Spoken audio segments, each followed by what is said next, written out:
मुंबई महानगर पालिका यानी कि बीएमसी चुनाव को लेकर महायुति में चल रही सीटों की बातचीत अब पूरी हो गई है।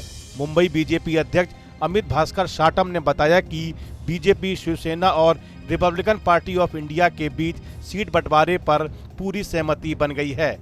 पहले इन तीनों दलों के बीच 207 सीटों पर सहमति हुई थी, लेकिन अब बातचीत पूरी करके सभी 227 सीटों पर बंटवारा तय कर लिया गया है। एक सप्ताह की कठिन बातचीत के बाद यह तय हुआ कि बीजेपी 137 और शिवसेना 90 सीटों पर चुनाव लड़ेगी। साथ ही दोनों पार्टियां अपने अपने कोटे से कुछ सीटें अपने सहयोगी दलों को भी देगी। खास बात यह है कि महायुति सीट बंटवारे में अजित पवार गुट बाहर नजर आ रहा है। फॉर्मूला तय हुआ है और महायुति के नेतृत्व ने तय किया है कि बीजेपी को 137 सीट्स मिलेंगे, शिवसेना को 90 सीट्स।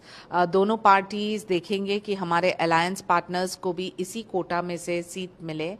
और एक चीज है जो हमारे नेतागण ने हमेशा कहा है, एकनाथ जी शिंदे ने, कि सबको साथ लेके चलना है। रामदास आठवले जी के लिए प्रति बहुत आदर सम्मान है और एक ही लक्ष्य रहेगा कि महायुति में एक मराठी मानुस महापौर बनेंगे और उसी दिशा में काम करते रहेंगे महाराष्ट्र के लिए और एक विकसित मुंबई के लिए। दूसरी ओर आरपीआई चीफ और केंद्रीय मंत्री रामदास आठवले ने इस बंटवारे पर नाराजगी जताई है। उन्होंने कहा कि सीट बंटवारे के समझौते से उनकी party Republican party of India Athawale को बाहर रखा जाना विश्वासघात है। आठवले ने कहा कि मैं अपने पार्टी कार्यकर्ताओं के इस अपमान को बर्दाश्त नहीं करूंगा, इसलिए मेरे कार्यकर्ता जो भी फैसला करेंगे मैं उसका समर्थन करूंगा। ऐसी खबरें आ रही हैं कि आठवले की पार्टी बीएमसी चुनाव में अकेले उतर सकती है। हालांकि भाजपा शिवसेना के नेताओं ने दावा किया है कि आठवले की नाराजगी जल्द दूर कर ली जाएगी। मुझे लगता है कि भारतीय जनता पार्टी और शिवसेना एक साथ आने से उनको भी मतलब आरपीआई को टिकट देने में, कोई सीट देने में कोई प्रॉब्लम आ गया। लेकिन हमारे तरफ बीजेपी ने अनदेखी की है। एक तो रिपब्लिकन पार्टी बीजेपी का 2012 से मित्र है और युति की महायुति करने में रिपब्लिकन पार्टी का योगदान रहा है, भीम शक्ति शिव शक्ति माध्यम। इससे पहले बीजेपी ने बीएमसी चुनाव के लिए उम्मीदवारों की पहली लिस्ट भी जारी कर दी। इस लिस्ट में 217 में बीएमसी चुनाव जीतने वाले कुछ पार्षदों के नाम भी शामिल है।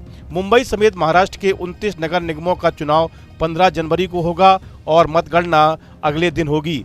बीएमसी में कुल 227 वार्ड हैं और मतदाताओं की संख्या 1,03,44,315 है। इनमें 55,16,707 पुरुष और 48,26,509 महिलाएं हैं और 1,000 अन्य श्रेणी के मतदाता हैं।